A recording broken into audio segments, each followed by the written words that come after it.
Good afternoon and welcome to the Midday News. Here's what we have in the bulletin. Mixed reactions to New Year's resolutions from Jamaicans. Health experts believe COVID cases higher than what's being reported. And later in sports, Reggae Boy squad announced for friendly international against Peru. I'm Giovanni Dennis and here are the details. With hours to go before the start of a new year, and the Jamaicans are already speaking up about how they plan to welcome 2022. Now, Kodian Barrett spoke with residents in the corporate area and now joins us live. Kodian. Okay, Gio, just under 12 hours to go before it's officially 2022, and usually just before the new year, persons would reflect on their year and identify areas in their life they would want to improve or adjust, some bad habits they wish to discontinue, and adopt some better habits in the upcoming year. So I went to the streets to ask persons if they had any New Year's resolution and how they plan to spend New Year's Eve. Some say they have faced too many disappointments in the past year to make any New Year's resolution this time around, but others are anxious about planning for 2022. My New Year's resolution is to grow closer to God. I have a few business ideas that I've been toying with and I really want to execute them, so I hope to do so in the new year. I like my own business right now, and I like farming. That's my main thing. Because right now I set up a goat farm right now and a pig farm. For this 2022 right now, I'm planning to sing more better song. Because remember, I'm condemned of the world look up to me as an artist to sing better song. More upliftment song, you know, song to make you feel happy, song to make you joyful, and song to give you a working ethics. Is to do more savings, right? Savings as in put down money, put down some of the money, whether it's weekly, fortnightly or monthly. Put down some of the money for a rainy day. Well, I want to start a business, but you don't know the fund, but with God, all things are possible for me. So I'm planning to start my business February by God's will. It was announced that the annual fireworks celebrations in downtown Kingston have been cancelled for a second consecutive year. There is also still a limit on gatherings, which has affected how many plan to ring in the new year. New Year's Eve, I'll be going to watch night at church. Well, I plan to spend it in a love, happiness, and joy because I'm not a rich man. So, but the love in my heart make me the richest man in the whole world. Oh, I'm going to stay home. I plan to stay home, cook my dinner, clean up my house, take care of my daughter, go to church, if I can go. I plan to just hang out, maybe just come up in halfway tree and just hang out, and then just go back home. Plan to spend New Year's Day, New Year's Eve, and every day, as I always do, with God. With COVID-19 dominating the news space for the last 2 years and renewed concerns about crime, these were the New Year's wish citizens expressed for the country. Show more love, more compassion towards each other, and I think the police can work better, do some better job, you understand? See, for this new year, I want the people to live in a peace, love, and happiness, right? And no bad mind. I'm productive, right? Dealing a more production. Elevate yourself from out of the gutter we're in right now and make it be strong as a nation and stop depending on other people to help us in any resource. Gio, do you have any New Year's resolution? I do actually, to improve how I present the news and my own journalism. Yours? All right, mine is to be more creative. I want to delve into my creativity and just be a bit more creative this year. Well, that's all from me. I want to wish the entire team and our viewers a happy new year when it comes. Gio, back to you. Thanks so much. To other news we go now. With COVID-19 threatening to put pressure on the health sector for a third straight year, health experts are already suggesting that the case count is higher than what has been reported. Two medical groups are also worried about the impact another wave of cases will have on their members. As part of preparations for the new year, Jamaica is also bracing for the fury of the Omicron strain of COVID-19. Health experts are warning that the number of cases in Jamaica might be underreported as the country experiences a fourth wave of the virus. That with the Omicron variant, there is even a higher incidence of underreporting because they found that it was very mild and people either knew that this is what they had and don't need to test, or people just denied that they had it because it was so mild and just never tested. But yes, it is underreported, no question about it. There's also the issue of persons being tested for COVID-19 at unaccredited facilities and that those figures are not being disseminated to the health ministry. Many are going to sites that are not accredited, and so those results will not be shared with the Ministry of Health and Wellness. They have no way of tracking those persons and so that's causing quite a bit of trouble. President of the Jamaica Medical Doctors Association, Dr. Mindy Fitzhenley, suggested that while COVID-19 hospitalizations have remained low so far, this is likely to change. And with the high transmissibility of the Omicron variant, she's worried that the mental and physical stresses doctors face will continue for a third year. So we are praying that it will stay low, but it is still too early to tell. But in terms of people actually turning up positive now, we're definitely in the throes of that. In the meantime, Dr. James wants Jamaicans to ring in the new year at home. Try and avoid, sort of large super spreader events.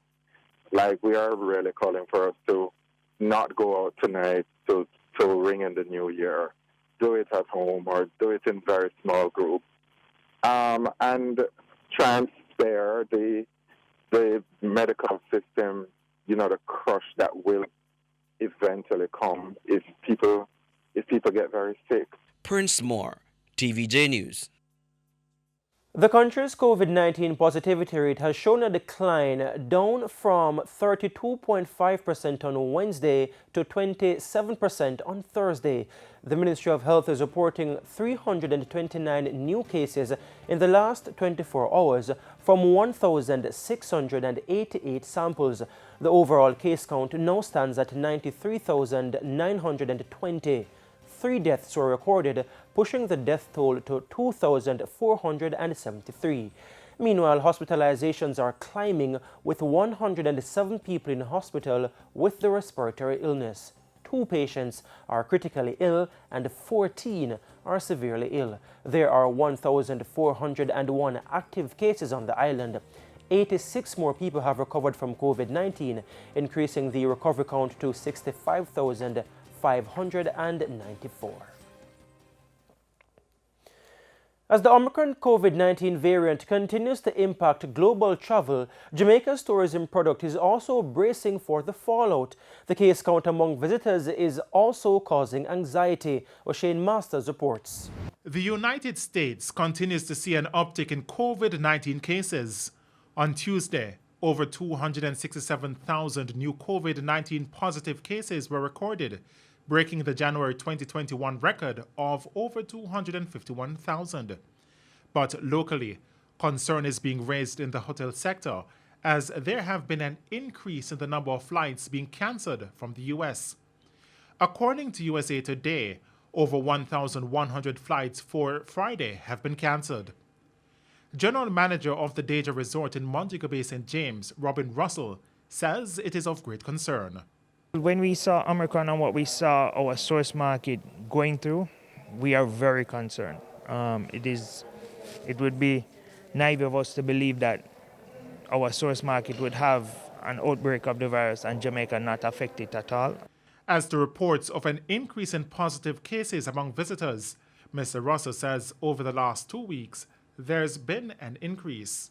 Thank God most of the persons testing are asymptomatic, so they're just testing but not being sick. Most of them are being housed, I have just a very few amount in my hotel, but those should be out within the next couple of days. I've seen 1 and 2 cases pop up more than where we were. Up to the beginning of December, I don't think any hotel had any cases, or maybe one, but I'm seeing now where there have been a couple more cases than there were starting December. In the meantime, the Health Ministry says it is exploring adjusting the testing and quarantine protocols for persons traveling to Jamaica. Health Minister Dr. Christopher Tufton said international experts have been making adjustments based on a better understanding of the COVID-19 virus. The varying test protocols for entering other countries were also taken into consideration. We are now recommending that we reduce the previously position held of a 10-day isolation, having tested positive, 10-day and release, to a 5-day and PCR positive test for release, or a 10-day and no test for release. So that is an adjustment in the approach which we would like to pursue going forward. O'Shane Masters, TVJ News. And we now take a break here on the Midday News, but please stay with us. We'll have much more when you return.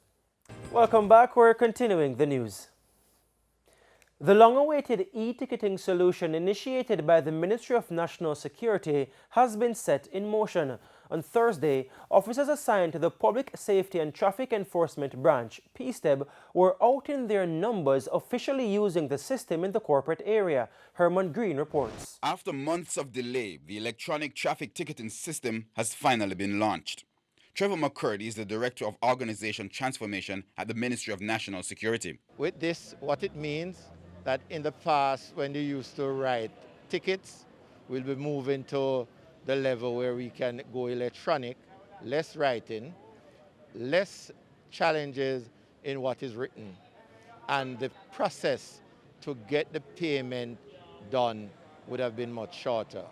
He says with the e-ticketing system, at least 25 known errors with the previous process will be eliminated. Mr. McCurdy outlined some of the features of the new system.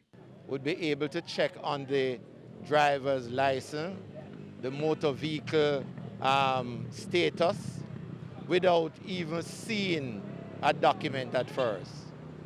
After that, they will process the documentation, look and write up the offenses that would have been committed.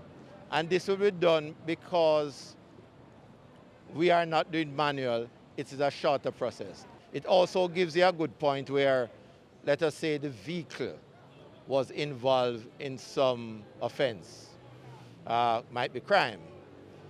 It will bring up that information. The officer would be warned, so you know exactly that this is a vehicle of interest. You either will approach it with caution or you approach the individual with caution. And Mr. McCurdy says the feedback so far has been encouraging. Today, one gentleman was saying he was busy to get somewhere. And by the time he was there complaining, the officer was able to print the ticket in no time and gave it to him. And he was surprised. Some 100 additional units are to be deployed across the corporate area in coming weeks before the system is extended to the entire island.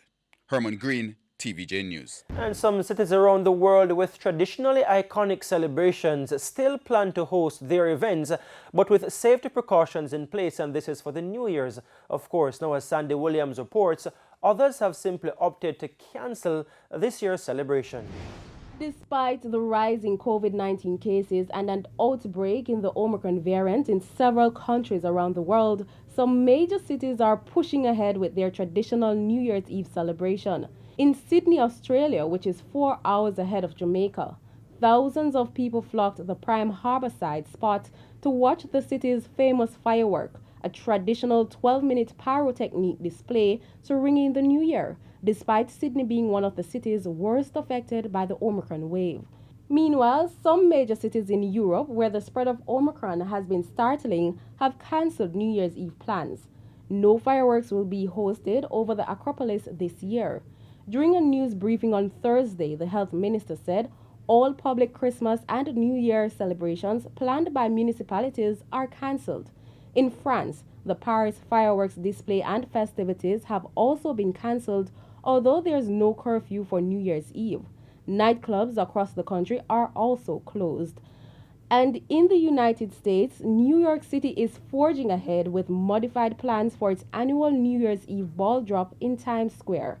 Mayor Bill de Blasio said it's a way to show that the city is moving forward and is fighting its way through the pandemic. The city will require revelers to show proof of vaccination and photo ID and must wear masks.